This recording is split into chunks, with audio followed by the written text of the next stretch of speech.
Assalamualaikum warahmatullahi wabarakatuh.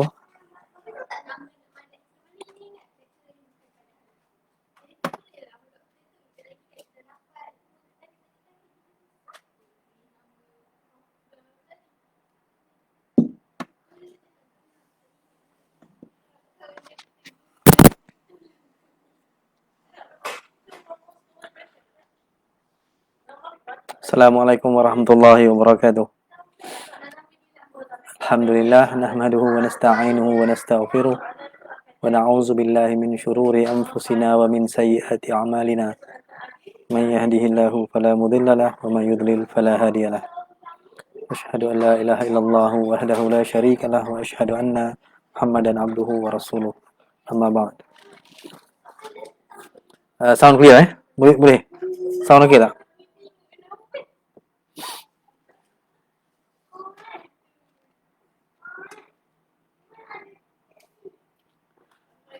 Sound clear?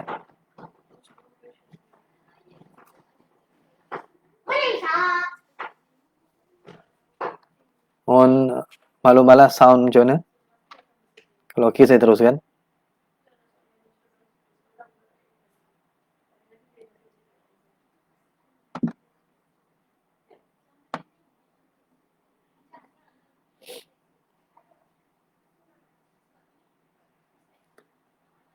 Saya mohon respon berkaitan dengan sound Gambar okey, sound. Mohon kalau ada siapa yang boleh bagi maklum malas. Okey, loud and clear. Alright, terima kasih. Baik. Sekali lagi, Assalamualaikum. Salam sejahtera semua, apa khabar? Dah lama kita tak berlive Facebook. Tapi bersempena dengan PKPB ni, Perintah Kawalan Pergerakan Bersyarat, saya terfikirlah untuk, memang selalu sebelum ini pun memang selalu buat live Facebook kan, berkongsi sedikit pengetahuan ataupun wacana ilmiah. Tapi kali ini saya tukar sikit format dia, tukar pendekatan dia, iaitu kita sepanjang 28 hari sehingga tamat PKPB pada awal bulan Disember nanti, saya memikirkan untuk buat wacana buku, iaitu bedah buku, dengan memilih beberapa orang lah secara sukarela yang menawarkan diri untuk berkongsi buku-buku yang mereka ingin kongsikan bersama di sinilah. Jadi saya sendiri, sebab saya yang bagi cadangan ini, saya yang mulakan, maka saya sendiri akan memulakannya pada hari ini. Bermula hari ini sampailah 6 Disember bulan depan 6 Disember bulan depan, insya-Allah hampir setiap hari akan ada perkongsian tajuk buku, dan bukan sahaja dalam bidang sejarah ataupun politik ataupun sains sosial, ada juga yang berkaitan dalam psikologi. Dalam psikologi ada yang buku yang santai pun ada seorang-seorang nanti akan bintang tentang Liverpool kan, mahkota Eropah. Jadi saya tidak menghadkan apa genre buku, apa tajuk buku yang dibentangkan, terpulang pada para sukarelawan buku itu untuk berkongsi buku yang mereka suka, buku yang mereka ingin kongsikan. Jadi ini terbuka sepanjang PKPB ni, insya-Allah. Banyak lagi, ramai yang minta untuk menyertainya, tapi disebabkan kekangan maka kita hadkan beberapa sebanyak dalam 20 orang lebih lah. Dan kita akan ada juga nanti prime time ataupun siaran perdana dengan saya menjemput seorang pakar ataupun otai sejarah Damsara dari USM, Dr. Jelani Ahmad Alimi, yang berkhusus dalam bidang kajian sejarah perkapalan Melayu dan persenjataan Melayu pada abad-abad ke-14, 15, 16, khususnya di Selat Melaka itulah, di Melaka. Jadi insya-Allah nanti dalam ujung minggu ni akan bersiaran nanti, So, jadi saya mulakanlah, buku yang saya pilih ni dia. Okey. Syed Hussein Alatas, Intelektual Masyarakat Membangun. Baik. Ini buku yang saya pilih daripada beliau sendiri seorang sarjana yang terkemuka lah di negara kita. bukan sahaja dikenali di negara kita, beliau juga dikenali di alam Melayu ni, di Singapura, di Indonesia, di Brunei, ya, dan juga di luar negara juga mereka mengenali almarhum Syed Hussein Alatas ini, khususnya atas buku dia, buku beliau yang sangat prolific, buku beliau yang bertajuk The Myth of Lazy Native, mitos pribumi malas yang meletup di peringkat antarabangsa, yang menolak tanggapan pribumi malas, pribumi yang dijajah itu adalah dari golongan yang malas, tapi itu adalah satu pembinaan image oleh golongan kolonial untuk terus-menerus menjajah mental dan fizikal orang yang dijajah. So itu buku itulah. Jadi saya pilih yang ini, intelektual masyarakat bangun ni, sesuai dengan keadaan semasa kita. Baik. Buku ini saya sebelum saya kupas, saya pergi lebih kurang latar belakang Prof. Syed Hussein. Profesor Syed Hussein Alatas sendiri, beliau lahir di Bogor, Indonesia. Lahir di Bogor, Indonesia. Ketika itu masih lagi East Indies. East Indies. Di Riau, kemudian keluarganya merantau, berpindah ke Malaysia, dan beliau ini pentingnya, beliau adalah orang yang antara yang menubuhkan parti gerakan. Jadi beliau ni memang seorang yang terlibat secara langsung, bukan hanya menulis buku, bukan hanya bersyarah di universiti, tetapi turun ke padang, turun ke medan politik untuk mencurahkan idea yang beliau fikir, yang dituangkan dalam buku-buku beliau. Jadi ini yang beliau tulis dalam buku ini. Prof. Syed Hussein sendiri tulis dalam buku ini bahawa seorang intelektual bukan sahaja menuangkan ideanya di dalam buku, menuangkan, bincangkannya secara ilmiah, tetapi berusaha keras untuk merealisasikannya, to materialize the idea. Itu idea asas Prof. Syed Hussein. Baik. 1968 tubuh gerakan. 1969 bertanding dalam pilihan raya, itu yang di Kuala Lumpur kan, menang pilihan raya gerakan, kemudiannya berarak di Kuala Lumpur kan. Selepas menang, jadilah peristiwa 13 Mei 1969 dan jadi macam-macam. Dari situ kemudian gerakan menyertai parti perikatan yang jadi Barisan Nasional, kemudiannya pada tahun 1972 menyertai gerakan. Apabila parti gerakan menyertai perikatan, iaitu Barisan Nasional, kemudiannya Prof. Syed Hussein keluar dari gerakan,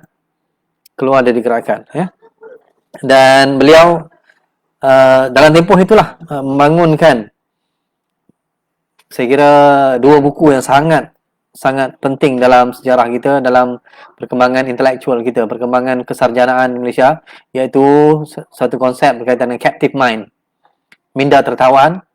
Minda tertawan pada tahun 1972 ke 74. Kemudiannya 1977 buku ini dikeluarkan dalam tajuk bahasa Inggeris dia, Intellectual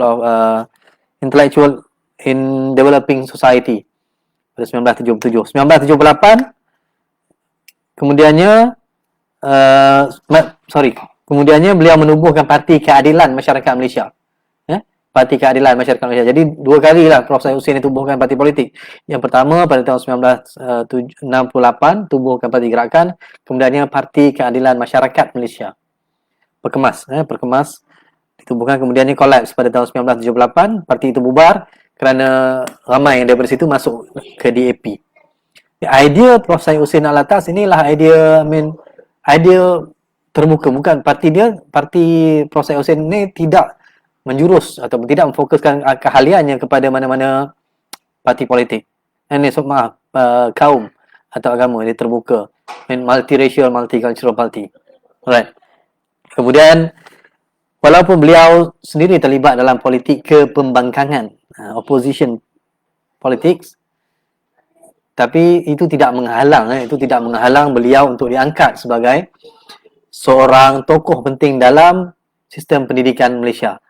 Pada tahun 1988, selepas Profesor Ungku Aziz dah habis tenure dia sebagai Naib Chancellor Universiti Malaya, diangkat Profesor Syed Hussein Alatas untuk menggantikan Profesor Ungku Aziz sebagai Naib Chancellor Universiti Malaya. antara tahun 1988 hingga 1991. Ya. Jadi beliau sempatlah menyandang suatu jawatan yang sangat penting dalam suatu institusi yang sangat berpengaruh, institusi pendidikan yang sangat berpengaruh, bukan saja dalam masyarakat tetapi juga dalam kerangka dunia politik Malaysia. Kerana ramai ahli pemain-pemain politik kita lahir daripada bumi Universiti Malaya itu sendiri. Dan di Universiti Malaya walaupun sudah memegang jawatan Naib Chancellor, banyak dilaporkan ketika beliau sendiri memegang, ketika pada 88 itu, ketika beliau mula-mula memegang jawatan Naib Chancellor, beliau berucap dan mengatakan bahawa tidak ada halangan bagi pelajar-pelajar untuk siapa sahaja dalam Universiti Malaya ini untuk aktif dalam politik dan menunjukkan kecenderungan politik mereka. Tetapi menggalakkan wacana ilmiah, tapi secara ilmiah lah. Bukannya politik kosong, politik yang ilmiah. Itu sedikit latar belakang berkaitan dengan Profesor Syed Hussein Alatas. Boleh setakat ni? Baik.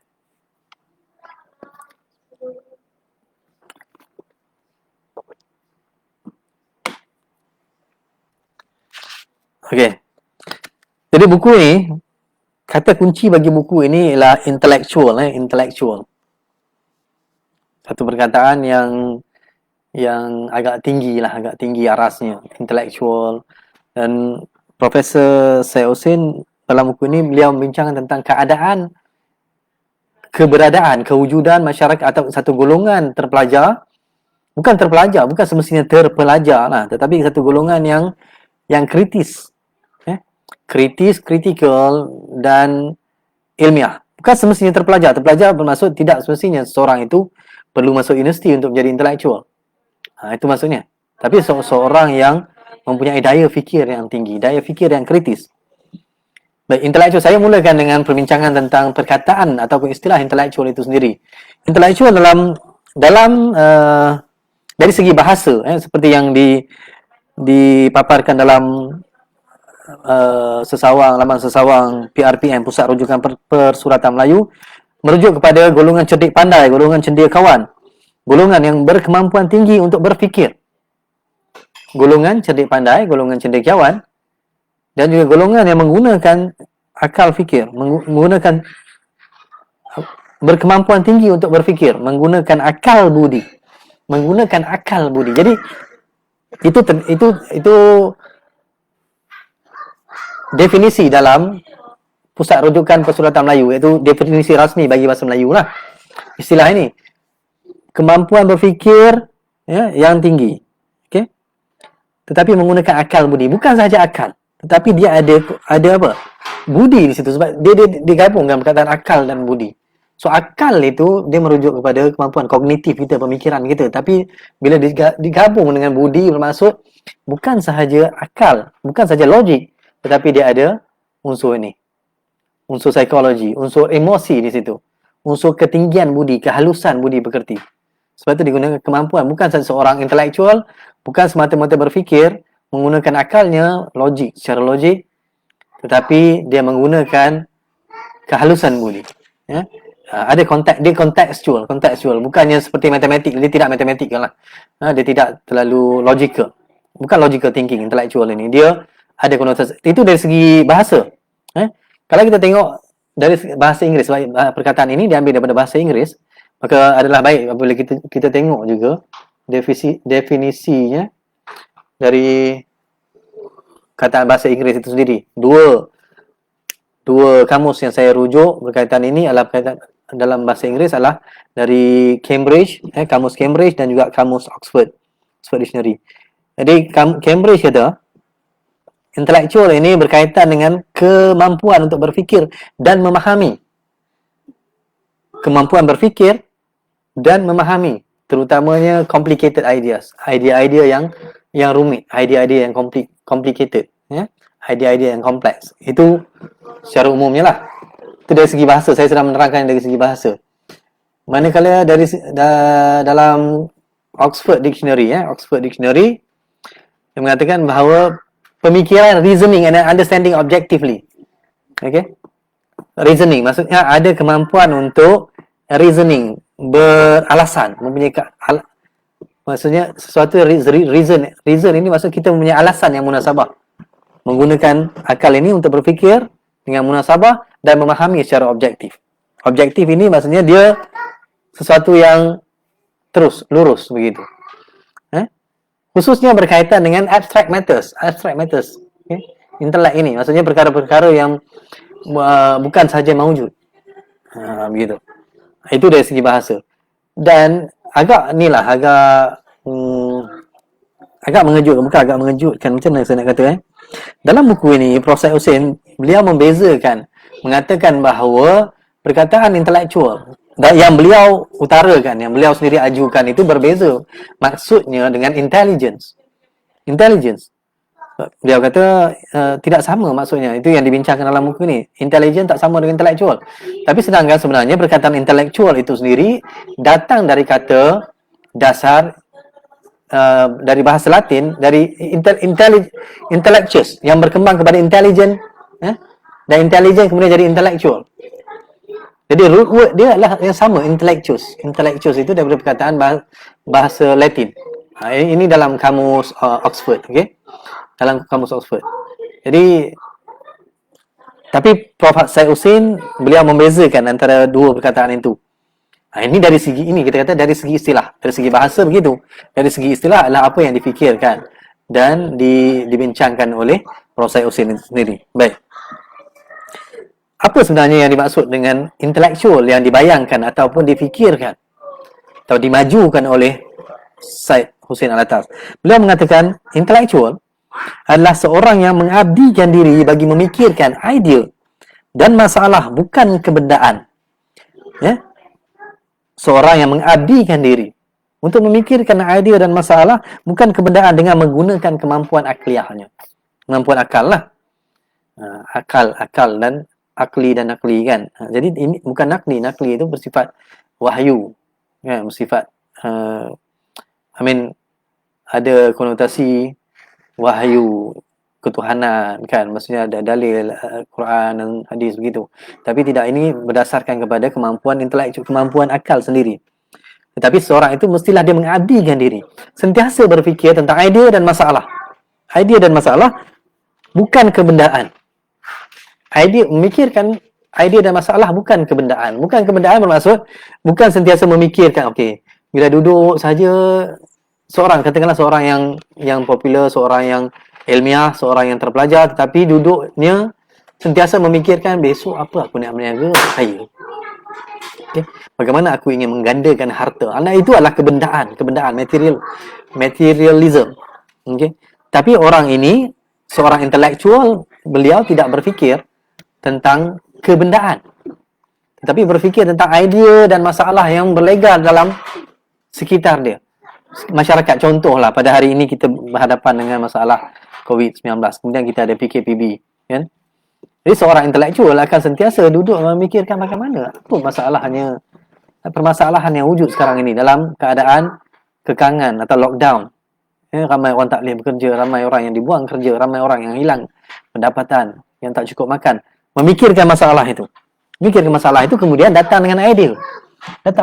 Kalau tidak PKPB, apa alternatif yang ada bagi pihak kerajaan atau pihak pemerintah atau pihak penguasa untuk mencadangkan sesuatu solusi yang lebih baik, atau tidak lebih baik pun punya alternatif yang lain boleh dipikirkan.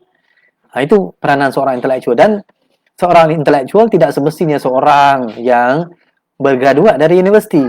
Ini satu pemikiran yang salah lah. Kalau mengikut apa yang Prof. Syed Hussein bincangkan, intelektual bukan semestinya seorang yang duduk di universiti. Duduk sebagai pensyarah universiti misalnya, memegang title doktor, profesor madya, profesor emeritus, atau profesor apa sekalipun, profesor ulung sekalipun. Kalau tidaklah menggunakan kemampuan akalnya bagi memikirkan idea dan masalah yang berlegar di sekeliling beliau, maka itu bukan intelek. Itu bukan intelektual. Itu hanyalah seorang pekerja yang digajikan di universiti untuk mengajar dan menjalankan penyelidikan atau menulis. Untuk apa? Untuk memenuhi KPI mereka. Untuk memenuhi KPI mereka. Memang Prof. Syed Hussein ada bincangkan tentang ini, bagaimana universiti kita sebenarnya gagal.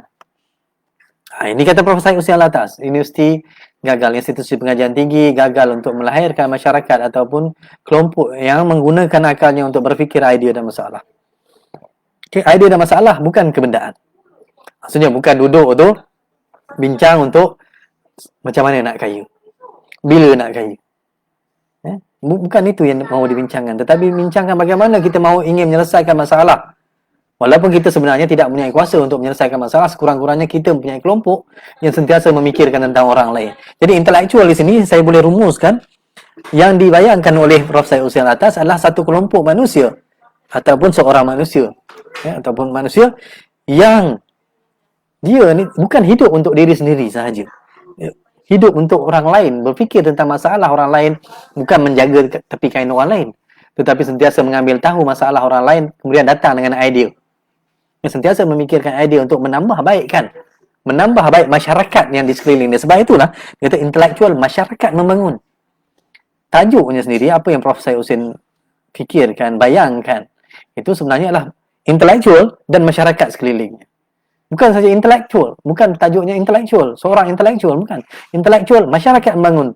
Peranan seorang intelek, peranan seorang sarjana, seorang intelektual itu yang berhubung dengan masyarakat di sekelilingnya. Kalau seorang itu terpelajar, mempunyai PhD, memegang jawatan profesor, tetapi hidupnya hanya di dalam kerangka biliknya yang berekon, keretanya yang besar, rumahnya yang besar, tidak pernah memikirkan keadaan sekelilingnya, maka itu bukan intelektual. Dia tidak layak digelar sebagai intelektual. Sebab dalam buku ini ada banyak contoh yang diberikan berkaitan dengan perjuangan golongan intelektual. Contohnya Jose Rizal di Filipina diberikan sebagai contoh, Jamaluddin Al-Afghani, Karl Marx sendiri. Memang saya usil atas banyak memberikan contoh seperti Karl Marx, Rabindranath Tagore di India, Subhash Chandra Bose di India, Jawaharlal Nehru, Gandhi, Lala Rajpat Rai di India. Mereka ini adalah golongan-golongan yang sentiasa memikirkan tentang orang lain. Tentang idea, memikirkan idea, penyelesaian. Bukan saja masalah, ada masalah, fikirkan tentang ideanya. Buku ini kita perlu faham bahawa latarnya sebenarnya merujuk kebanyakannya dalam zaman kolonial. Jadi buku ini adalah rentetan daripada pemikiran ataupun idea Prof. Syed Hussein sendiri yang sebelumnya itu captive mind, minda tertawan itu. Minda tertawan. Ini adalah kesinambungan daripada minda tertawan. Sebab itu latar yang dibincangkan dalam buku ini kebanyakan berkaitan dengan kolonialisme. Di India, di Indonesia, di Tanah Melayu, di Rusia. Rusia tidak kolonialisme lah, tetapi keadaan di bawah Tsar Rusia. Sebab dalam buku ini ada juga bincangkan tentang keadaan dalam Tsar Rusia, sehinggalah berlakunya revolusi yang kemudian membongkar rejim yang lama dan menggantikan dengan rejim yang baru, yaitu Parti Komunis Rusia naik.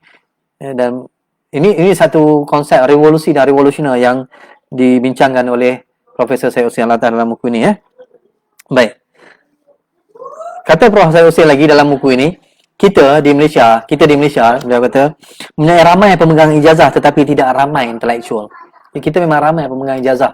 Ini pada tahun 1960-an dan 70-an latar buku ini. Maksudnya 60 tahun yang dulu.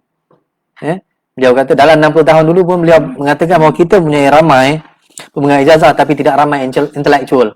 Orang yang memegang ijazah untuk apa? Masuk universiti untuk apa? Masuk universiti semata-mata untuk memenuhi antaranya ialah kepuasan diri, kepuasan keluarga. Dan kemudiannya ada matlamat masa depan. Matlamat masa depan apa? Bila dah kita ada ijazah, lebih. Ini mentaliti biasa lah, mentaliti biasa. Walaupun sekarang tidak lagi absah benda ni, tidak valid kan? Tidak sah sangat. Sebab bila ada degree, ada kerja katanya. Walaupun sekarang ramai yang ada degree pun susah dapat kerja kan? Tapi secara umumnya begitulah. Ada degree in engineering, doktor kan? Ada pekerjaan yang menantinya, gajinya dapat 2,000, dapat 3,000, 5 tahun lagi kahwin. Lepas 5 tahun kahwin, 5 tahun lagi ada anak, kemudiannya beli rumah, beli kereta 2 biji, seorang sebiji, beli tanah 1 dan settle down, duduk diam-diam, dia, anak dia 3 orang, isteri dia, okey. Ada kebun kecil 1 di rumah. Inilah masyarakat yang complacent, masyarakat yang selesa. Tetapi intelektual tidak begitu. Intelektual walaupun contohlah kalau dia punya ijazah, ya, tetapi dia hidupnya bukan hanya memikirkan aku, isteri aku, keluarga aku, rumah aku, kereta aku, bukan. Tetapi dia sebahagian daripada masanya, sebahagian daripada masanya mengabdikan diri untuk memikirkan tentang masyarakat. Berfikir tentang masyarakat, berapa ramai yang tak makan di sebelah aku. Berapa ramai yang memerlukan bantuan. Dalam keadaan sekarang, apa masalah rakyat Malaysia contohnya? Bagaimana kita perlu sumbangkan? Kalau kita tak boleh sumbangkan wang ringgit, bagaimana kita boleh menyumbangkan idea misalnya? Bagaimana kita boleh menyumbangkan idea sekurang-kurangnya? Kalau misalnya lah orang yang psikologis kan, kaunselor mereka boleh mengambil peranan untuk membuka klinik-klinik persendirian ataupun membuka ruang bagi orang yang dibuang kerja ni semua untuk mendapatkan ruang untuk berjumpa mereka, menenangkan mereka. Misalnya ada sahabat contoh Ramlan kan, beliau adalah kaunselor ataupun ahli psikologi di penjara di penjara mana, Sungai Buloh Jadi beliau mempunyai kepakaran. Jadi mungkin beliau boleh menawarkan servis, sesiapa yang ada masalah, nak share, nak kongsi masalah, sebab sharing the problem tak sama antara kita orang biasa dengan orang yang belajar psikologi ni. Kita ni kata mulut lepas, kadang-kadang boleh bercerita dengan orang lain, tapi mereka mempunyai tahap kerahsiaan yang lebih tinggi lah berbanding dengan kita kan. Jadi ini adalah contoh golongan intelektual. Mereka tidak menyimpan kemahiran untuk diri sendiri, untuk kepentingan diri tadi, tapi mempunyai kecenderungan untuk berkongsi kemahiran, pengetahuan dengan orang lain. Atau itu yang dikatakan oleh Syed Hussein Al-Ta'ala, IPT tidak diarahkan menghasilkan manusia yang kreatif, dan IPT ditubuhkan tanpa semangat intelek. Ini yang Prof. Syed Hussein Al-Ta'ala tulis dalam ini. Jadi IPT yang kita ada, ini tahun 70-an, 60-an, 70-an, masa itu bahawa ada UM. Ada UM dan merujuk juga ke universiti lain lah, National University of Singapore di sana misalnya. Dan sekarang pun begitulah, banyaknya kan tidak menghasilkan manusia yang kreatif, dan juga tidak ada semangat intelektual. Bukan suatu rahsia bahawa kebanyakan banyak universiti kita, IPT kita sebenarnya menghasilkan robot-robot masuk ke dalam universiti, di mall, diacu begitu, kemudian keluar dengan apa yang kita mahukan mereka jadi, dan apa yang pasaran mahukan, apa yang diperlukan di pasaran misalnya. Itu yang berlaku sekarang kebanyakannya. Itu yang Prof. Hussein kata, matlamat universiti, matlamat IPT sebenarnya tidak tercapai. Kita bukan menghasilkan masyarakat yang berfikir, tetapi kita menghasilkan keperluan pasaran, apa yang pasaran mahukan semata-mata.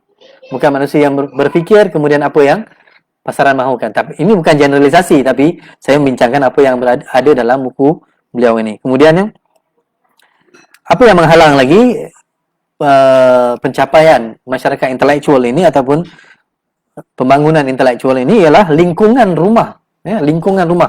Bagaimana lingkungan rumah? Lingkungan rumah ini ialah keadaan dalam rumah kita, iaitu masyarakat. Bila ada anaknya itu membesar dalam rumah yang tidak pun menggalakkan percambahan daya fikir. Percambahan daya fikir, anak-anak tidak digalakkan untuk berfikir. Kalau berfikir pun dibataskan pemikirannya, dan tidak digalakkan untuk bertanya soalan mengapa, bagaimana, apa, bila. Ini soalan WH question, kita katakan WH question. WH questions ini tidak digalakkan dalam masyarakat kita, menyebabkan masyarakat kita ni dia agak mandom lah. Dia agak lembab dari segi untuk menggalakkan pemikiran dari rumah. So lingkungan, dahlah universiti kita begitu. Kemudian di rumah sendiri, rumah yang sebelum kita hantar ke universiti pun sama juga. Lingkungan rumah pun tidak menggalakkan untuk manusia berfikir, tidak menggalakkan anak-anak kita berfikir. Baik. Kemudian keberadaan ataupun complacency, keselesaan masyarakat. Bila masyarakat selesa dan gembira, hanya berpuas hati dengan apa yang ada di sekelilingnya. Dia dah ada rumah, dia dah ada kereta, cukuplah, besok boleh makan, 2 tahun lagi dah ada simpanan ASB sikit, ada dapat dividen. So complacency, keselesaan inilah yang menghakis pembinaan atau menghalang pembinaan masyarakat intelektual ataupun individu intelektual. Ini yang disenaraikan oleh Prof. Syed Hussein Alatas dalam buku beliau. Baik, kemudian Prof. Syed Hussein Alatas mencadangkan bahawa siapakah ejen besar, ejen yang paling utama dalam pembinaan intelektual ini, masyarakat intelektual. Guru jawapannya. G-U-R-U, guru, cikgu. Cikgu adalah ejen utama pembinaan masyarakat intelektual. Bermaksud di sekolah bukan di universiti. Di universiti lah, di sekolah lah bermulanya pembinaan masyarakat intelektual. Dari sekolah rendah Dari sekolah rendah tu dah dibuka pemikiran para budak-budak ni, anak-anak sekolah, para murid ni. Bukannya membataskan daya berfikir mereka. Kita perlu mengubah pendekatan kita di sekolah misalnya, yang membataskan pertanyaan, penyoalan. Sebab masyarakat berkembang dengan penyoalan, pertanyaan, inquisitive mind. Minda yang mempersoalkan, minda yang tertanya-tanya. Apa, bagaimana, bila, kenapa. Tetapi kita jarang menggalakkannya dalam sekolah. Guru sendiri yang perlu memainkan peranan ini. Jadi guru sendiri perlu bersedia segi ilmunya dan perlu terbuka untuk menerima persoalan daripada murid-murid. Dia cek, semak balik guru-guru, semak diri guru-guru, semak diri pensyarah-pensyarah semua. Adakah kita, saya sendirilah misalnya, menggalakkan pertanyaan, persoalan daripada pelajar-pelajar. So kalau kita sendiri yang akan menghasilkan generasi masa depan, yang menghasilkan kita sendiri sebagai macam mana kita adalah impetus, pencetus. Satu daripada kita kemudian mencetuskan 10 orang, 10 orang kemudian berpecah kepada 100, 100 jadi 1000, 1000 jadi 10,000. Bermula dengan kita seorang. Tapi adakah kita satu orang ini yang mula-mula menjadi daya pencetus itu mampu ataupun terbuka untuk menerima persoalan-persoalan, meraihkan pertanyaan-pertanyaan daripada pelajar-pelajar kita. Ini yang difikirkan oleh Syed Hussein Alatas. Guru inti intelektual. Okey, soalan dia. Saya tengok soalan. Kemunduran masyarakat bangun yang sedang melanda negara kita ini ada kaitan dengan peranan elit yang cara fikirnya jadong. Kita kurang stamina untuk merangsang keintelektualan masyarakat. Fahamkan soalan dulu. Adakah kemunduran masyarakat bangun yang sedang melanda negara kita ni ada kaitan dengan peranan elit yang cara fikirnya jadong serta kurang berstamina? Okey. So ada dua hal lah saya nampak di sini, ialah masyarakat, kaitan antara masyarakat dan peranan elit bagi merangsang pertumbuhan intelektual. Okey. So pada saya apabila dirujuk kepada peranan elit ni, mungkin elit penguasa lah kan. Elit penguasa yang menguasai sistem, yang menggubal ataupun yang mencorakkan sistem pendidikan kita, jadong. Prof. Syed Hussein membangunkan atau mencipta istilah jadong, jahat, bodoh, sombong. Jahat, bodoh dan sombong. Dia kalau bodoh dan sombong tu dah parah. Bodoh, sombong tambah parah lagi. Dah lah bodoh, sombong, jahat pula. Ini bertambah-tambah parah dia. Parah punah ranah yang kalau ini jadong ni. Jadi kita ukur semula adakah elit kita di luar sana, elitis, para penguasa elit ini jadong. Saya tidak berani untuk membuat kesimpulan itu. Okey. Terpulang pada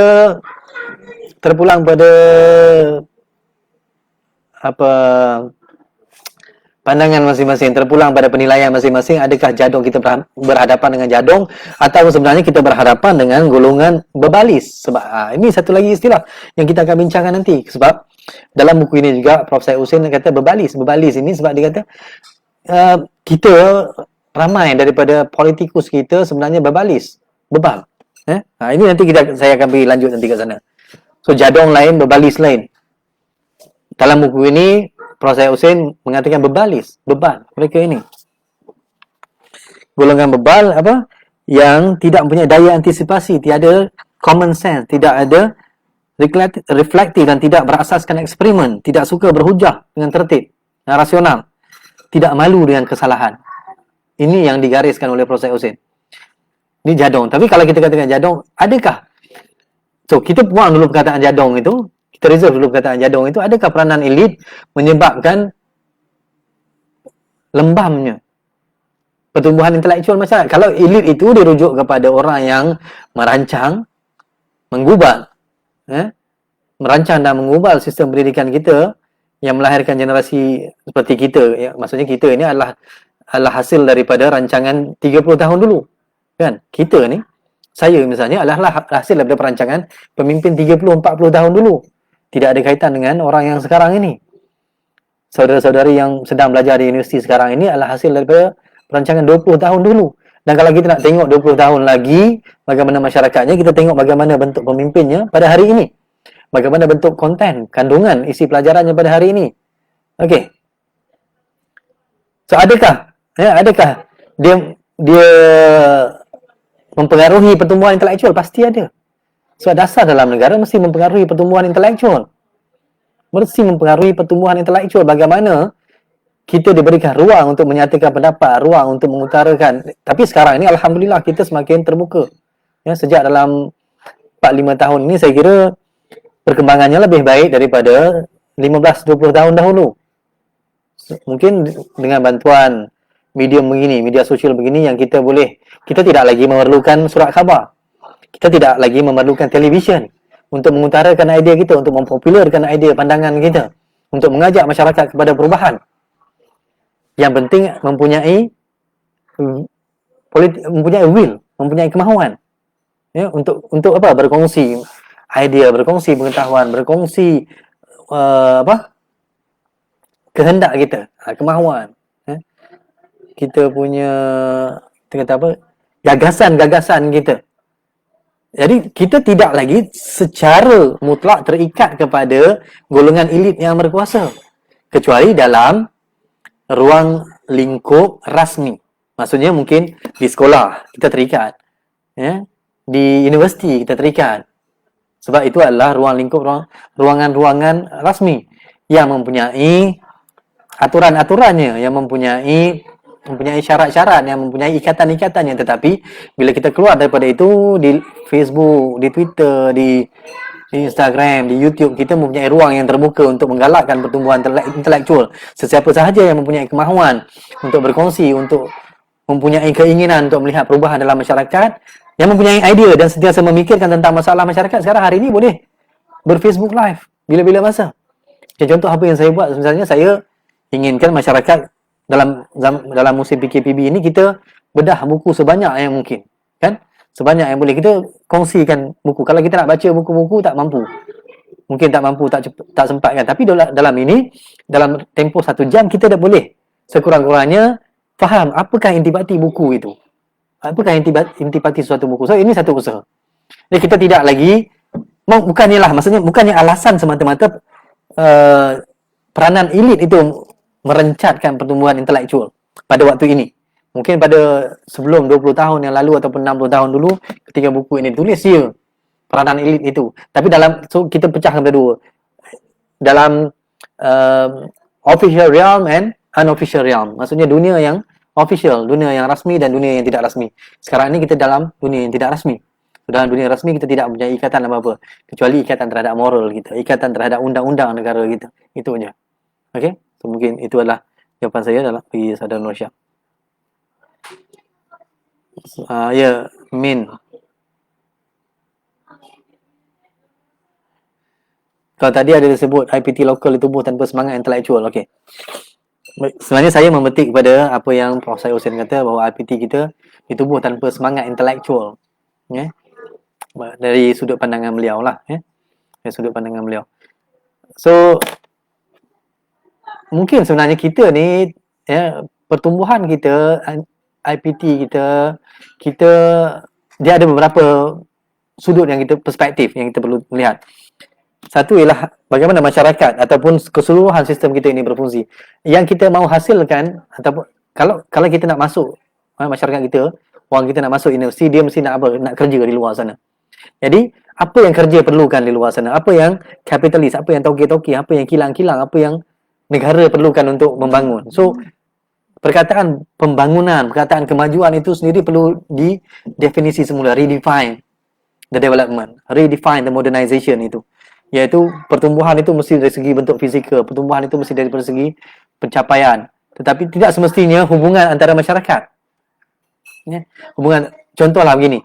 antara tahun 80-an hingga tahun 2000 kita banyak menekankan tentang sains teknologi khususnya tahun 90-an ke atas, sehingga kita buat polisi 60 40, 60 sains, 40 sains sosial kemanusiaan. Apabila sampai tahun 2000 lebih kurang 2000 dan ke atas, pada satu ketika kita rasa macam kita kekurangan ramai sosiologis, kita kekurangan ramai golongan ahli sejarah, dan kita contohnya di sekolah kurangnya ramai guru-guru dalam bidang sains sosial. Akhirnya kita jadi kelang kabut. Kita jadi kelang kabut sebab apa? Unjuran kita, perancangan kita tak kena. Sebab kita memisahkan ini dalam, sebab kita definisi pembangunan kita, definisi modernization kita tak kena. Modernization kita hanya melihat pada sains, teknologi, pembangunan material, tetapi tidak melihat pembangunan kemanusiaan itu sendiri. Itulah yang saya boleh faham dengan membaca dan membedah buku intelektual masyarakat membangun ini yang digagaskan oleh Prof. Syed Hussein, iaitu masyarakat membangun itu mesti ada apa? Daya menggunakan akal dia bagi memikirkan idea dan masalah yang berada dalam sekeliling dia. Maksudnya bukan kebendaan, maksudnya bukan hanya semata-mata untuk memuaskan diri dia untuk dapat kerja kemudian dia hidup selesa itu. Okey. So bagaimana nak menubuhkan semangat intelektual dia IPT lokal kita? Apa yang beliau utarakan contohnya ialah inilah wacana-wacana ini perlu diperluaskan. Wacana-wacana intelektual, wacana maksudnya bedah buku, berbahasan dalam buku ini beliau menggalakkan bahas perdebatan intelektual. Bukannya debat kedai kopi yang duduk saja bercerita tentang politik, bercerita tentang agama, bercerita tentang kaum, perbezaan kaum tanpa ada ilmu, tapi perdebatan dengan ilmu, perbahasan. Maksudnya universiti membuka ruang untuk perdebatan, membuka ruang untuk perbahasan. Ya, membuka ruang untuk perbahasan, dan perbahasan ini haruslah objektif, perbahasan ini haruslah rasional. Jadi masyarakat, kenapa perbahasan penting?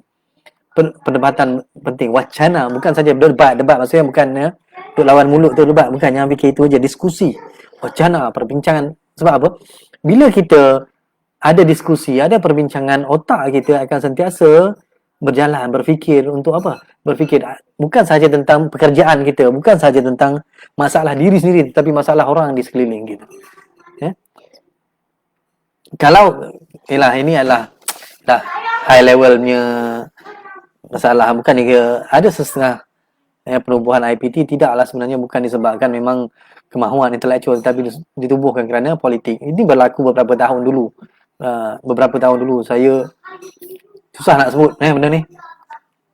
Berlakunya penubuhan politik, idea penubuhan kampus disebabkan kemahuan politik misalnya. Bukannya untuk apa? Bukan berdasarkan kepada kemahuan untuk kita melahirkan masyarakat yang begini-begini, kita tubuh universiti ini. Bukan semua, tetapi ada juga begitu. Dan ada juga universiti misalnya IPT yang sebenarnya dia mengkhususkan sesuatu bidang tetapi tidak menggalakkan percambahan idea, percambahan minda, memfokuskan kepada pelajaran semata-mata, isi pelajaran, tetapi tidak memikirkan. Ya? Ada, tetapi bukan semua. Ini bukan generalisasi, right? Apa pendapat bahawa media juga menyumbang kepada penghadaan intelektual masyarakat ini? Media itu kalau dalam konteks hari ini, media menyumbang kepada pembatasan intelektual, saya rasa kalau mungkin 20 tahun dulu, ya kita boleh katakan. Tapi kita redefine media itu apa? Media, hari ini media lebih luas. Social media juga adalah media. Dan media sosial lebih berpengaruh dan lebih meluas capaiannya berbanding dengan media konvensional. So hari ini kita boleh menggunakan media sosial. Hari ini saya sedang berhadapan dengan anda dalam media sosial, kan? Jadi tidak adalah kata media menyumbang kepada pembatasan atau penghadaan intelektual masyarakat ini. Jadi dalam keadaan hari ini kita boleh menggunakan media sosial misalnya untuk mengembangkan beramai yang menggunakan, contohnya ustaz-ustaz di luar sana, ramai ya ustaz-ustaz yang bagus yang berwacana dalam YouTube, yang berwacana dalam YouTube, dalam Facebook Live, dari luar negara pun ada. Kita tengok. So ini semua membantu untuk perkembangan intelektual, yang bincang tentang masalah masyarakat, bincang tentang idea, alright, yang bukan semata-mata bincang tentang ialah benda-benda yang hanya hubungan vertikal aja tetapi ada hubungan horizontal. Maksudnya hubungan masyarakat, hubungan antara masyarakat bukan semata-mata hubungan antara manusia dengan Tuhan sahaja. Alright? So mungkin 20 tahun dulu ya kalau saya setuju mungkin media menyumbang kepada pemandulan perkembangan intelektual, tetapi dalam tempoh hari ini dia terpulang kepada kemahuan individu, kemahuan seseorang itu untuk menyumbang kepada masyarakat dia melalui aktiviti begini, aktiviti-aktiviti ilmiah, right?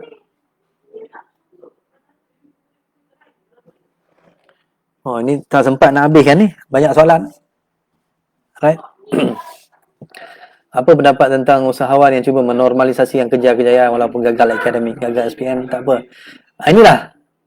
Inilah aja. Bila kita tengok balik definisi yang diberikan oleh Profesor Syed Hussein Alatas berkaitan dengan intelektual itu, mereka yang memikirkan, mereka yang menggunakan akal untuk memikirkan, mengabdikan diri idea dan masalah yang bukan kebendaan, yang ini kebendaan. Jadi mereka inilah bahayanya sistem pendidikan, sistem masyarakat yang dia hanya berfikir tentang okey, tak perlu ada akademik, tapi akademik kita itu sendiri bagaimana? Akademik, bila ada satu orang mengatakan bahawa tak perlulah akademik pun kau bukan boleh kerja. Ya, sebenarnya akademik itu tidak menyediakan seseorang itu untuk terjun ke ruang masyarakat, realiti masyarakat misalnya. Bukan hanya dia belajar tentang bagaimana untuk membuat akaun, tetapi dia tidak tahu bagaimana untuk menggunakan akaun itu ketika bekerja. Ramai yang belajar teori saja di universiti, tetapi tidak mampu untuk mengadaptasikan, untuk mengaplikasikannya di masyarakat. Itu menyebabkan orang yang tak belajar pun kemudiannya dia melekeh-lekehkan orang yang belajar sebab dia kata, engkau belajar, ada degree in engineering, civil engineering, tetapi bila nak buat drawing, bila nak bagi drawing tak boleh nak baca. Drawing untuk buat jalan, drawing untuk buat bangunan, dia tak boleh nak baca. Sedangkan dia ada bachelor engineering, civil. Tapi orang yang mula daripada bawah, dia kata, okey, aku sehari ini, sebab aku mula daripada bawah, tak ada apa-apa akademik. So, itulah sebenarnya kegagalan sistem pendidikan. Jadi ada sebab dan musabab, asbab kan. Cause and sebab dan akibat tu. Sebab dan akibat. Sebab dan akibat itu. Jadi kalau sistem pendidikan kita tidak mampu untuk menyediakan itu, menyediakan seorang yang, sebab seseorang itu dia bukan perlu hafal. Orang yang hafal teori ini saja, ini yang gagal ni bila keluar. Sebab dia tidak boleh mengadaptasi. Dia tidak boleh beradaptasi dengan realiti. Ini yang akhirnya jadi bahan lelucon, jadi bahan sendaan di luar sana. So, sama-sama penting sebenarnya. Orang yang tidak melalui sistem pendidikan rasmi di universiti pun sebenarnya boleh berjaya. Tetapi goal dia apa? Matlamat dia apa sebenarnya? Adakah kalau dia bercakap tentang kebendaan, materialism sahaja, maka dia dapat itu. Tapi kalau dia bercakap tentang dia itu berjaya, kemudian dia memikirkan tentang hal masyarakat, idea dan masalah tentang masyarakat, maka dia bolehlah kita angkat sebagai seorang intelektual. Sebab ada Prof. Syed Hussein Alatas memberikan contoh di sini. Saya tak ingat yang sebelah mana. Tapi ada Prof. Syed Hussein berkata begitu, bahawa seorang yang tidak melalui universiti, tidak ada degree tapi dia bukan semata-mata dia menjadi orang kaya dengan bisnes sahaja, tetapi dia adalah seorang yang berwacana, debat ilmiah, diskusi ilmiah, berfikir tentang idea untuk masyarakat, berfikir tentang masalah masyarakat, datang dengan solusi-solusinya. Okey, baik.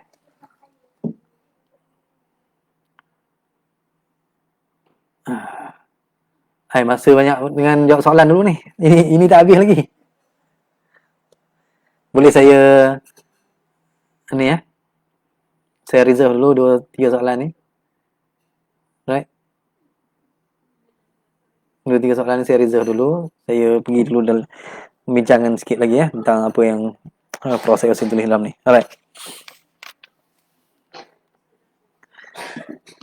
Dan kalau kita telusuri buku ni Prof. Syed Hussein Alatas banyak merujuk kepada perkembangan-perkembangan yang berlaku di India, di Rusia, di Pakistan, di Filipina misalnya, dan juga sedikit di Indonesia. Selain daripada tanah Melayu lah sebagai rujukan utama. Dan saya nampak kecenderungan Prof. Syed Hussein Alatas untuk merujuk kepada kejayaan revolusi dan revolusioner. Dan kita nampak kecenderungan Profesor Syed Hussein Alatas kepada gerakan revolusioner, ya, revolusi, iaitu gerakan mendobrak suatu sistem yang lama dan menggantikannya dengan suatu sistem yang baru secara total. Dan sebenarnya cara berfikir itu kemudiannya dimaterialisasi, ya, di field, ya. Beliau turun ke padang dan bergiat dalam politik. Kalau kita tengok latar belakang gerakan politik yang beliau teraju itu sendiri pun memang sebegitu sebenarnya, mengutarakan idea-idea yang revolusioner pada waktu itu ketika gerakan ditubuhkan. Kemudian yang bertanding pada tahun 1969 pilihan raya itu, perkara 153 Perlembagaan Persekutuan berkaitan dengan kedudukan istimewa orang Melayu didebatkan waktu itu. Didebatkan secara terbuka. Kerana beliau mahukan bahawa dasar afirmatif itu dinilai semula.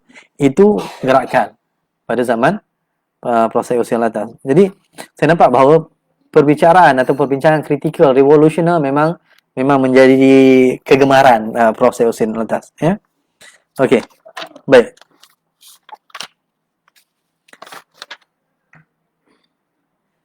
Kita tengok pada dua istilah penting dalam buku ini, iaitu berkaitan dengan pandir. Ya, pandir dan juga apa? Bebalism. Yang pertama bebalism, ya. Bebal ni apa? Bebal ni, dia kata bebal ni tak sama macam bodoh lah katanya. Tak sama macam bodoh. Bebal ini didefinisikan lebih luas dan lebih mendalam daripada bodoh.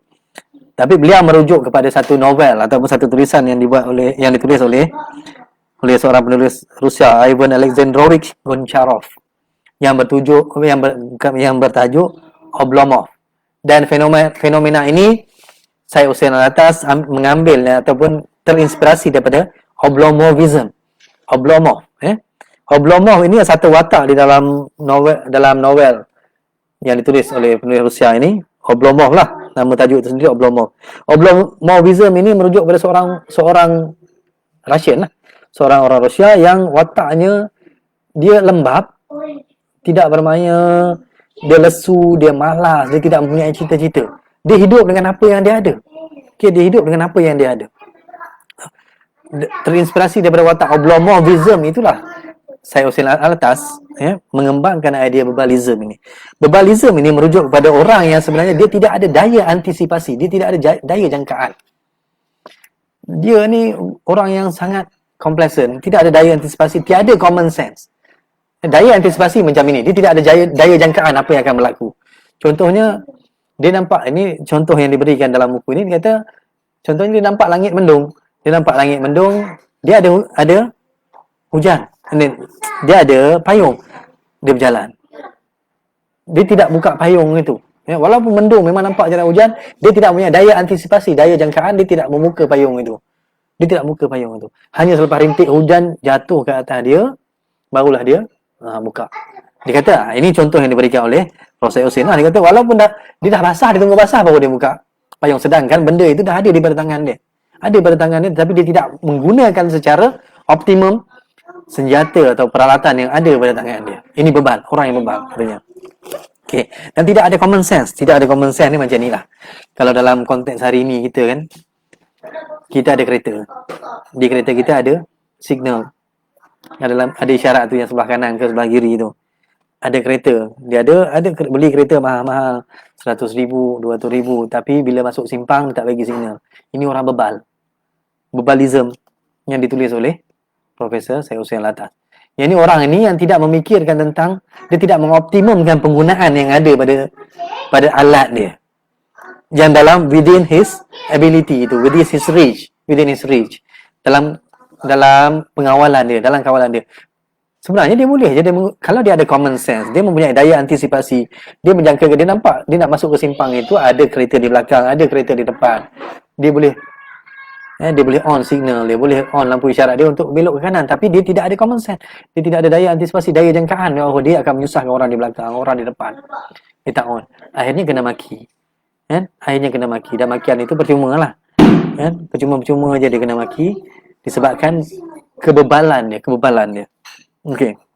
Dia tidak reflektif. Dia tidak reflektif. Bila berlaku sesuatu, dia lambat untuk bertindak balas. Ini ciri orang yang bebal. Dan lebih menarik apabila Prof. Hussein, dia banyak mengaitkan benda ini dengan kepimpinan politik yang ada pada zaman itu. Pada zaman hari ini, nilailah sendiri. Kemudian orang yang bebal, dia tidak suka kepada hujah yang tertib dan rasional. Dan dia tidak pun suka pada orang, dia tidak pun menghargai orang yang mampu untuk berhujah dengan rasional, dengan tertib. Dahlah dia sendiri tak boleh nak berhujah. Dia tak suka pun untuk berhujah. Dan kalau ada orang yang berhujah dengan tertib dan rasional pun, dia patahkan dengan hujah-hujah yang mangkuk, yang bodoh. Okey? So begitu. Dia tidak menghargai pun, kan? Tidak malu mengakui kesalahannya. Orang yang bebal tidak malu untuk mengakui kesalahan. Dah buat salah, dia relax aja. Relax aja. Jadi tahu sendirilah, malas nak cakap kan. Kan kata politik nanti politik nanti kan. Jadi ini ciri orang yang bebal, kata Prof. Hussein Alatas. Right? Okey, ini saya bacakan apabila apa yang Prof. Hussein tulis, kata, apabila sesebuah parlimen dikuasai oleh orang bebal, maka tingkat perbahasannya akan menurun tanpa seorang pun merasa sedih kerana mutu perbincangan atau taraf estetiknya. Nampak? Apabila sebuah parlimen dikuasai oleh orang bebal, apabila parlimen, apabila medium perundangan legislatif kita, perundangan kita, eksekutif kita, dunia mereka itu dikuasai oleh orang yang bebal, maka tingkat perbahasannya akan menurun. Kita boleh tengok sendirilah. Saya tak nak buat apa berkesimpulan. Kita boleh nilai sendiri dan kaitkan dengan contoh pelaku bebalism yang diceritakan oleh Syed Hussein Alatas. Ini bukan cerita oleh Sahul HM, tetapi oleh Syed Hussein Alatas. Alright. Okay. Baik, kemudian dari sana kita beralih kepada pandir. Pandir ini satu watak, kan? Satu watak cerita rakyat, folklore, kan? Oleh cerita rakyat tentang masyarakat kita. Selain Lebay Malang yang benar-benar wujud, Pak Pandir juga satu cerita yang popular tentang kepandiran dia. Maksudnya pandir itu sendiri sudah menjadi satu istilah. Dia bukan bodoh, tapi dia pandir. Dia tidak mampu untuk berfikir melepasi ruang lingkup dia. Ruang lingkup dia. Sebab itulah wujudnya istilah pandir, kepandiran ini. Dia tidak mampu untuk mengenal masalah, dan kalau dia diberitahu tentang masalah dia pun, dia tidak mampu untuk menyelesaikan dia. Ini orang yang pandir. Orang yang pandir. Dia faham. Antara ciri pandir yang Prof. Hussein tulis, dia kata, dia contoh, orang yang memahami buku, dia baca buku disebabkan tekanan luar. Kalau ada exam, dia nak baca buku. Dia baca buku bukan untuk ilmu, tetapi dia baca buku untuk menyelesaikan tekanan segera yang ada, yang dihadapkan pada dia. Maksudnya, besok nak test, dia baca buku. Dia baca buku bukan untuk ilmu, tetapi untuk menyelesaikan masalah itu sekejap itu, kemudian dia lupakan. Ini ciri orang pandir. Jadi tengoklah pelajar-pelajar universiti, kalau ada yang macam itu, sebenarnya itu adalah orang pandir lah. Saya tak kata Prof. Hussein Alatas yang kata. Baik. Ini satu lagi saya bacakan, orang pandir, tentang orang pandir yang saya rasa macam terkena kepada batang hidung sendirilah, sebab disebut di situ pekerjaan ataupun latar saya sendiri, iaitu di sini kita tidak berbicara tentang orang tolol biasa, tetapi orang pandir yang terselindung di balik penyamaran sebagai apa? Sebagai anggota parlimen, menteri kabinet, peguam, doktor, sejarawan, ahli ekonomi dan ahli sosiologi. Kata orang pandir seperti itu yang perlu dikritik. Mereka ini terlindung daripada latihan dan pendidikan yang diperolehnya. Mereka ini yang kedua tadi, peguam, ahli parlimen, menteri kabinet, doktor, sejarawan, ahli ekonomi, sosiologis. Ini terlindung daripada dilihat sebagai pandir kerana mereka mempunyai gelar. Mereka mempunyai gelar-gelar yang dilekatkan, atribut-atribut yang dilekatkan kepada mereka, maka mereka walaupun tidak mampu untuk menyelesaikan masalah yang ada di sekeliling mereka, mereka tidak dipandirkan. Tapi sebenarnya mereka adalah pandir, ciri-ciri pandir. Gitu. Yang iaitu tadilah tidak mampu menyelesaikan masalah, dan kalau diberikan masalah pun mereka tak akan mampu dan tidak kenal masalahnya pun. Itu orang yang pandir. Dalam masyarakat yang berkembang, 4 jenis pentadbir dan pemegang kuasa politik. kata Syed Hussein Alatas. Yang pandir itu pertama, yang maksudnya yang kemudian akan jadi pandir. Pertama, cerdas dan jujur. Kedua, yang cerdas dan tidak jujur. Ini golongan pentadbir dan politician. Ketiga, yang pandir dan jujur. Dia pandir. Dia tidak mampu menyelesaikan masalah. Dia tidak mampu untuk mengenal pasti masalah. Tapi dia jujur. Yang keempat, yang paling teruk ialah yang pandir. Dia tidak jujur. Ini adalah kelompok pentadbir dan golongan politik yang ada dalam masyarakat kita. Dia kata yang keempat, yang paling bahaya dan paling mengancam masyarakat ialah yang pandir dan tidak jujur. Dia dah lah pandir. Dia dah lah pandir. Dia tak mampu untuk menyelesaikan masalah. Dia tidak mampu untuk mengetahui apa masalahnya. Bukan saja menyelesaikan masalah, nak tak tahu pun masalah yang dihadapi. Dan dia tidak jujur pula. Apabila diberitahu tentang masalah pun, dia tak mahu untuk mengambil tahu.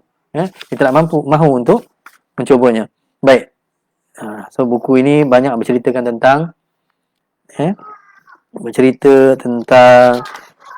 penyelewengan lah. Penyelewengan yang berlaku dalam kontrak-kontrak yang dibuat pada waktu itu, pada tahun-tahun 60-an, kontrak kerajaan dan berdasarkan laporan audit negara. Okey. Dan satu yang menarik di sini ialah di tengah-tengah pertikaian dan pertelingkahan antara proses Hussein Alatas dengan Parti UMNO pada waktu itu. Parti UMNO waktu itu menyebabkan beliau mengkritik satu buku penting yang diterbitkan pada tahun 1970 lah 1970 berapa? 1. Sebuah buku, kalau mungkin saudara pernah dengar, Revolusi Mental. Revolusi Mental ini sebuah buku yang diterbitkan oleh diselenggarakan oleh Senu Abdul Rahman, Menteri Komunikasi, Menteri Penerangan waktu itu. Okey. Jadi beliau memang 6-7 muka surat. 7-8 muka surat beliau mengkritik buku ini. Revolusi Mental ini yang dikatakan buku ini adalah diterbitkan oleh UMNO.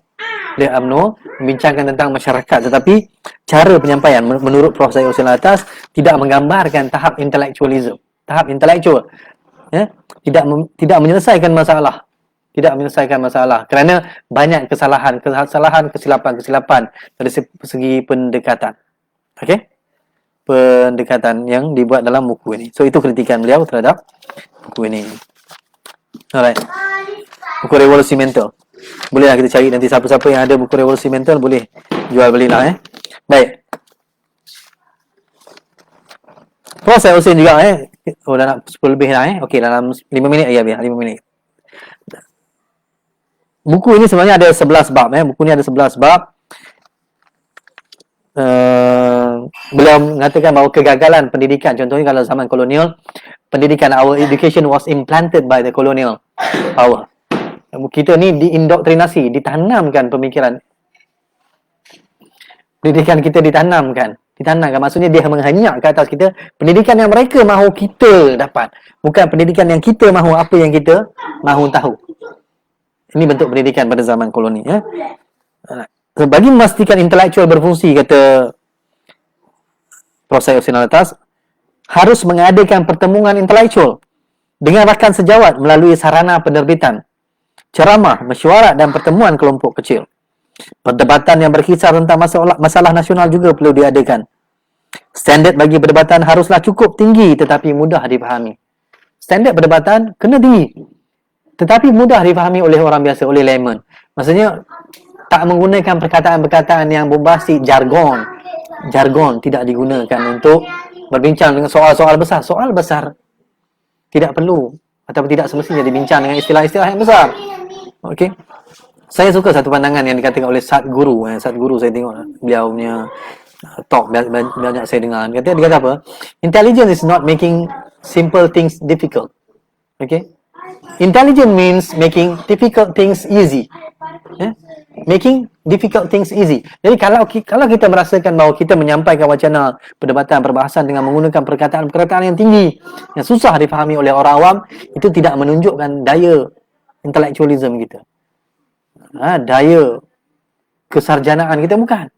Sebenarnya kita sedang menunjukkan, kita sedang takbur, sedang riak menunjukkan bahawa kita menguasai perkataan-perkataan yang besar. Tapi matlamat sebenar perbincangan, perbahasan intipati yang kita nak sampaikan tidak difahami oleh masyarakat yang kita sedang depani. Ini perlu diperbaiki. Ini ditulis oleh Prof. Syed Hussein Alatas. Dan kalau kita baca pun buku beliau, tidak ada lah kata perkataan yang susah dipahami. Melainkan kalau ada susah yang dipahami, beliau jelaskan. Verbalism didefinisikan, pandir didefinisikan, jadong didefinisikan, begitu. Tidak ada perkataan-perkataan pelik-pelik yang beliau utarakan kemudian kita pun terpinga-pinga. Memanglah untuk memahaminya sebab bahasanya disusun atur begitu, sebab cara penulisan 1960-an, 1970-an memang begitu. Berbeza dengan cara kita yang menulis pada tahun abad ke-21 ini, dia lebih straightforward, tidak berbunga-bunga ayatnya. Yang beliau sendiri adalah seorang ahli sosiologis. Alright. Last kali ya, last. Beliau merujuk kepada beberapa pembaharuan yang dibuat untuk mengembangkan intelektual, antaranya ialah pembinaan manusia baru, iaitu making a new man. Man itu tidak ada konotasi gender. Beliau merujuk kepada restoration, Meiji Restoration, iaitu pemodenan Meiji ataupun pemulihan Meiji yang berlaku pada penghujung abad ke-19 di Jepun, yang akhirnya menyebabkan Jepun bangkit. Sebelum itu Jepun hanya menguasai, dia dalaman lah, tidaklah kata keluar sebagai kuasa yang kuat kan. Tapi selepas restoration, Meiji Restoration itu, Jepun seawal Perang Dunia Pertama sudah keluar dan berdepan dengan kuasa-kuasa besar dunia, sehingga awal abad ke-19 dah berlaku perang Rusia Jepun misalnya kan. Dia hasil daripada Meiji Restoration. Dan saya juga ingin mengaitkannya dengan perkembangan yang berlaku di Indonesia. Maksud the making of new Indonesian man. Apabila Soekarno mengambil alih, ketika Soekarno menjadi Presiden Indonesia, Soekarno juga berfikiran untuk membina manusia baru yang dikata manusia Indonesia baru. Seperti mana di Jepun tadi, manusia Jepun baru, di Indonesia juga ada manusia Indonesia baru. Nama saintifik dia dinamakan sebagai Homo indonesiensis. Homo indonesiensis, ya. Homo indonesiensis. Jadi buku itu, konsep itu diperkenalkan, tetapi dia tidaklah berjaya sepenuhnya. Jadi mungkin di Malaysia pun kita pun boleh berfikir tentang bagaimana untuk membentuk manusia Malaysia baru. Bukan Malaysia itu baru, tapi membentuk manusia baru Malaysia. Dengan mengubah mindset, mengubah dan menggalakkan cara fikir, menggalakkan ruang berfikir, menyediakan ruang fikir, ruang untuk mencampakkan pemikiran, menggalakkan perdebatan ilmiah intelektual. Iaitu menggalakkan manusia Malaysia ni, manusia baru Malaysia ni, manusia baru Malaysia lah, bukan manusia Malaysia baru. Manusia baru Malaysia ni untuk giat menggunakan akalnya bagi berfikir, berfikir tentang idea dan masalah, bukan kebendaan yang berlaku di sekeliling mereka. So itu mungkin yang kita boleh kaitkan daripada perkembangan yang berlaku di luar tadi itu. Okey. Saya kira mungkin itu sajalah secara umumnya perbincangan tentang buku Syed Hussein Alatas Intelektual Masyarakat Membangun ini. Boleh. Okey. Boleh beli. Kalau nak beli mungkin ada dijual di online pun banyak Boleh tengok, saya rasa saudara Kiri Daran Jayakumar, Bibliofile. Kalau Kiri ada tengok, okey. Beliau mungkin boleh mencadangkan buku ini dibaca semula, okey. Memang agak sukar untuk memahami, baca sekali lalu begitu. Memang saya lah suka faham. Saudara-saudara mungkin lebih mudah faham lah Okey, saya tengok sikit. Okey. Baik, boleh, kalau ada nak buku ni boleh tanya pada Kiri Daran Jayakumar dalam Facebook. Kiri Daran Jayakumar, The Bibliofile. Saya tanya dia kalau dia ada jual tentang buku ini. Okey Kiri, saya tolong promote Saya tolong promote iklan free. Jangan lupa. Alright. Jadi kita tengok balik bagaimana dengan kewujudan R&D. Okay, intelek kita ramai juga, tapi masalahnya kita kurang pembaca. Kerajaan berjaya atasi masalah buta huruf. Ya, mungkin pendidikan sekadar rakyat cukup cerdik untuk bayar cukai dan cukup bodoh untuk terus. Okey. Ada kebenarannya lah pendidikan kita. Sebab itu pendidikan ni sangat penting. Satu unsur yang paling penting dalam sebuah negara adalah pendidikan. Kalau kita tengok negara, contohnya kalau kita tengok zaman kolonial pun, benda yang paling utama mereka ingin kuasai, maksudnya untuk membentuk masyarakat, ialah pendidikan. Dia datang kuasai ekonomi. Dia boleh datang kuasai ekonomi, dia ubah ekonomi tradisional kepada ekonomi komersial misalnya. Tetapi untuk mewujudkan generasi hadapan, dia tidak menggunakan ekonomi. Dia gunakan pendidikan. Dan pendidikan adalah apa yang mereka mahu kita jadi. Macam saya cakap tadi. Pendidikan kolonial ialah bukan saja pendidikan kolonial. pendidikan di mana-mana negara yang tidak memberikan kebebasan contohnya untuk kepada akal, tidak menghormati kebebasan akal, pendidikan yang ingin diterapkanlah pendidikan yang apa yang mereka mahu kita jadi, bukan apa yang kita ingin jadi. Apa yang kita ingin jadi. Tapi ini satu proses yang panjang lah. Satu proses yang panjang. Dia datang dari kefahaman, pemahaman kita. Alright?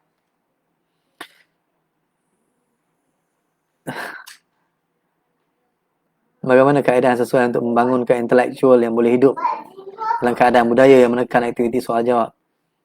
Macam, okey. Saya merujuk kepada saya usia atas punya pandangan tadi, guru adalah inti intelektual. Jadi, it has to start somewhere. It has to start somewhere. Kita tak boleh kata bahawa tiba-tiba orang yang umur 40, 50 hari ini kita kata kita nak ubah dia ni untuk menjadi intelektual dalam 10 tahun. Dan 10 tahun mungkin dia dah meninggal dah umur 60, 70 orang. Okay. Tapi yang kita nak ubah sekarang ini, no. Umur yang 6 tahun ada di bawah tu. Umur 7 tahun hingga 12 tahun tu. Mereka ini yang kita nak groom. Yang kita nak kenalkan mereka bahawa dunia mereka bukan hanya buku, bukan hanya papan hitam, papan putih, tetapi dunia mereka adalah tentang masyarakat di luar sana, tentang siapa yang makan, siapa yang tidak makan, siapa yang bekerja, tidak bekerja, siapa kawan, siapa lawan, siapa pemimpin, siapa yang penyangga. Semua ini kita perlu perlahan-lahan ajar bagi mereka untuk mengenal dunia. Maksudnya intelektual ini mengajar untuk mengenal dunia realiti di luar. Dan pengenalan itu berdasarkan ilmu, perbincangan, idea, perkembangan idea. Sebab itulah pemimpin-pemimpin besar dia datang dengan idea. Sebab dia memikirkan tentang masalah. Masalah ini ada bagaimana untuk menyelesaikan masalah. Pemimpin-pemimpin besar datang dengan gagasan-gagasan yang besar. Ya? Ini intelektual. Mereka ini intelektual lah. Okay, intelektual sebab mereka memikirkan masalah dan idea. Memikirkan idea dan masalah, kaitan antaranya. Alright? So, kita kena mulakan. It has to start somewhere. Kita tak boleh kata, maksudnya, asyik menyalahkan satu pihak, menyalahkan kerajaan sahaja misalnya. Sampai bila kita nak menyalahkan kerajaan sahaja, sedangkan kita sekarang pada hari ini, konteks hari ini mempunyai peranan kita masing-masing. Okay, kita mempunyai peranan masing-masing. Maksudnya kalau guru, dia ada peranan di bilik darjah. Kalau seorang pensyarah, dia mempunyai peranan di bilik kuliah ataupun dia ada kemampuan untuk buat live Facebook, untuk menulis misalnya. Di medium yang mempunyai capaian yang sesuai dengan zamannya. Sebab itu saya suka menulis di Facebook. Sebab apa? Pada saya, ilmu itu, perkembangan itu perlu sesuai dengan medium yang ada pada zamannya. Kalau kita tengok 100 tahun dulu, tahun 1920, tahun 1900, pada awal gerakan modernisme, reformism, gerakan pembaharuan, gerakan jati diri, ya, berkembang, dia guna apa? Dia guna majalah. Dia guna surat khabar Al-Imam daripada Al-Manar, terinspirasi daripada Al-Manar di Mesir. Al-Imam ditubuhkan pada tahun 1906 oleh kumpulan yang disebut sebagai kaum muda, label sebenarnya. Okey, kaum muda itu, gerakan itu menggunakannya. Kemudian dia berkembang, akhirnya menggunakan radio daripada surat khabar radio, medium yang lebih pantas. Dari tahun 1970-an ke atas menggunakan TV, audio visual. Tadi audio saja, ini audio dan visual. Menjelang tahun 1990-an, 2000, kita dah mula ada internet. Maksudnya blogging orang tulis, kemudian maksud siapa pun boleh tulis dan siapa pun boleh komen, bukan real time. Tetapi menjelang milenium, menjelang abad ke-21, kita dah ada real time medium. Real time medium inilah dia. Saya bercakap, saudara tanya soalan terus. Saya bercakap, saudara boleh komen terus, boleh kritik terus, dan perbincangan tidak lagi memerlukan ruang fizikal. Tidak lagi memerlukan ruang fizikal. Saya menulis, idea saya dicurahkan. Tidak perlu menunggu untuk buku dihasilkan. Tidak perlu menunggu untuk pergi ke pentas. Tapi bila-bila masa, idea ini boleh diakses terus di luar negara. Dari sini, satu saat sampai in real time di United States, di Australia. Dari Australia orang bercakap terus dengar di sini. Okay, dari sini ke Indonesia, di sini ke Singapura ke sini. Semua real time. Ya, semua real time berlaku. Perkembangan, percambahan idea. So, gunakan medium yang sesuai dengan zamannya. Itulah pandangan saya.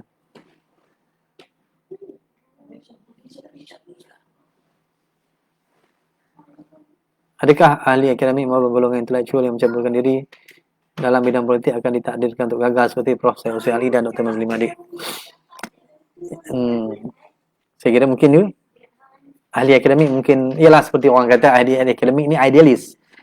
Seperti Prof. Hussein Ali sendiri, akhirnya beliau gagal, kan? Dia Beliau berjaya sebentar dalam parti gerakan, hanya bertahan selama beberapa bulan, beberapa tahun, dan apabila parti gerakan itu sendiri kemudiannya berkahwin dengan perikatan, proses usaha atas meninggalkannya dan menubuhkan parti yang baru, berkemas. Kemudian kemas itu sendiri berkubur tahun 1978 ketika ramai ahlinya yang memilih untuk pergi ke DAP, tidak stay di sini. Kenapa yang berlaku pada proses Syed Hussein Ali? Prof Syed Hussein Ali lama dia bertahan sampai sampai tahun 2000 lebih. Kemudian parti beliau itu sendiri, parti apa? Parti Rakyat Malaysia akhirnya bergabung dengan Parti Keadilan Nasional menjadi Parti Keadilan Rakyat Malaysia. Kan? PKR kan, Parti Keadilan Rakyat. Dr. Mazli Malik, ya sampai hari ini beliau masih bertahan. Dr. Mazli Malik masih bertahan sebagai ahli parlimen. Kita tak tahu pilihan raya yang akan datang apa yang akan jadi. Ya, pilihan raya pilihan raya yang akan datang apa yang jadi. Tapi yalah, insya-Allah. Yalah, mungkin ahli akademik ini lebih idealis. Dia ideal, tetapi tidak mampu untuk diterjemahkan sebab ada kekangan. Bukan idea tidak boleh dilaksanakan sama sekali, tetapi ada kekangan sebab mengubah masyarakat ini bukan macam mengubah komputer. Setting pada komputer, kita boleh nak lajukan komputer dengan tukar RAM misalnya, kita mungkin boleh tukar dari HDD kepada SSD untuk menambahkan kelajuan komputer, tapi manusia bukan macam itu nak ubah. Manusia ambil masa yang lama dengan sistem pendidikannya, sistem ekonominya, kebiasaannya, agamanya, kepercayaan agamanya, banyak perkara yang perlu nak dirombak. Mengubah manusia tidak semudah untuk seperti mengubah mesin. Sebab itu kadang-kadang idealis ni gagal sebab dia ada systematic approach dia. Okay? So ada pro and kontra lah. Okay. Sahabat saya Dr. Hasrul komen sedikit tentang kesihatan mental semakin menurun di kalangan masyarakat sekarang. Ialah bukanlah orang yang paling, bukanlah orang yang sesuai untuk komen tentang kesihatan mental, tapi ialah kita tengok mungkin disebabkan tekanan ekonomi kan. Disebabkan tekanan ekonomi kita tengok adalah kes-kes bunuh diri. Ya, kes bunuh diri, kes yang banyak kita tengok keluar yang jadi tidak siuman. Ya, banyak gangguan mental yang berlaku disebabkan tekanan ekonomi. Ya, tekanan ekonomi, perut bila perut lapar manusia menjadi tidak waras. Bila perut lapar manusia tidak waras, bukan sebabkan perut dia sendiri lapar, tetapi perut ahli keluarga dia lapar, menjadikan manusia tidak waras. Akhirnya mental condition itu menyebabkan dia juga tidak lagi memikirkan orang lain. Itu yang jadi rompakan, jadi samun, jadi sebagainya. Sebab apa? Mental dia tidak berada dalam keadaan yang paling produktif, tidak berada dalam keadaan paling optimum. Itu mesti ada kaitan dengan ekonomi lah. Mesti ada kaitan dengan ekonomi. Pada waktu sekarang lah, pada waktu kita bercakap ini. Alright? Itu sikit lah pandangan saya, Asrul. Alright? Banyak lah. Banyak ada yang cadangannya. Make people before make product. Okay, Wan Ali betul. Tadi Wan Ali kata R&D. Memang R&D, memang dulu kalau R&D kita, proses usaha atas ada memang sebut tentang R&D. Research and Development yang kurang dibiayai oleh kerajaan pada waktu itu, masa pada tahun 1960-an dan 1970-an. Tapi alhamdulillah sekarang ni kita dah semakin baik dari sudut R&D kita. Universiti-universiti kita pun semakin baguslah, semakin bertambah baik daripada dulu. Alright.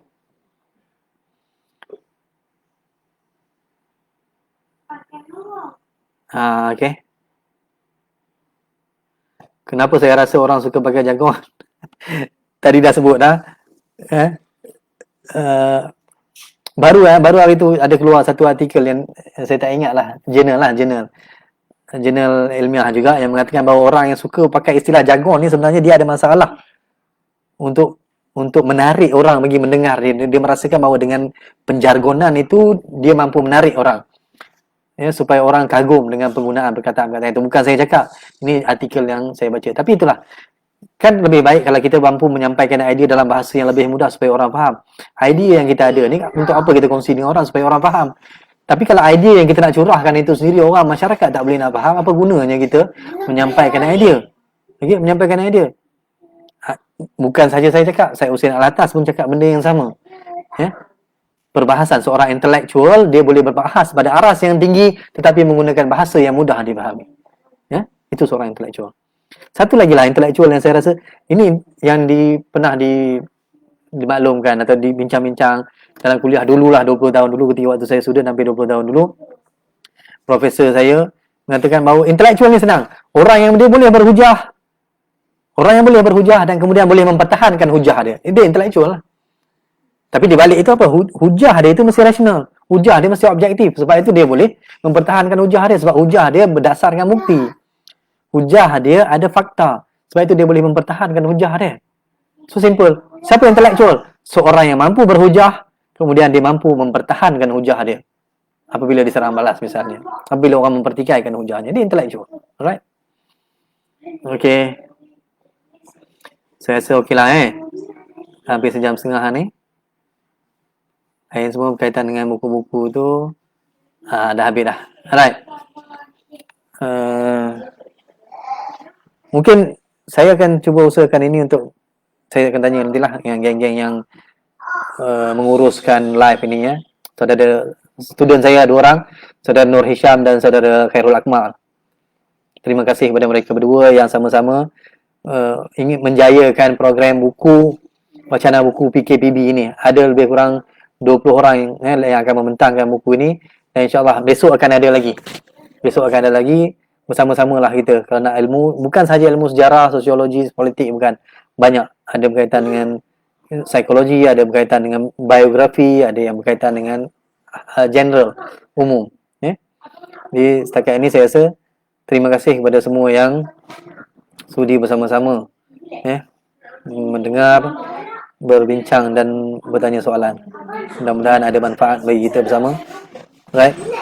Saya ucapkan sekian terima kasih. Assalamualaikum warahmatullahi wabarakatuh. Bye.